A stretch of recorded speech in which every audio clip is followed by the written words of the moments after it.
जी बिल्कुल, मैं इस वक्त बुआना के यूटिलिटी स्टोर पे मौजूद हूँ जो कि अड्डा गाग चौक पे है।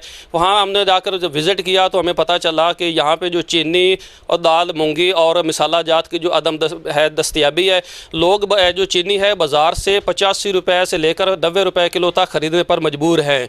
और जबकि जो सामान मिल रहा है वो भी अपने हाथों में लेकर और अपनी झोलियों में लेकर जा रहे हैं। शॉपर जो हैं वो भी यहाँ पर दस्तियाब नहीं है। ये हमारे साथ यहाँ पर कुछ लोग मौजूद हैं जो ख़रीदारी कर रहे हैं, उनसे बात करते हैं। ना कोई चीनी है, ना कोई दाल, ना कोई चावल है, कोई चीज़ ही नहीं मिलती। तो बाहर बस चीनी लेना 85 रुपये तो इतने लभदी कानी ना छापर लभदे। प्राइवेट असी छापर ला रहे हैं। सर असी यूटिलिटी स्टोर ते इत्थे आए हैं तो ना सानू इत्थों मिर्च मिलती लाल, ना हल्दी मिलती है, ना इत्थों छापर मिलते। असी जोलियां या अपने बाजारू छापर लैने तो वो भी पैसे ना 10 रुपये का एक देंगे आ।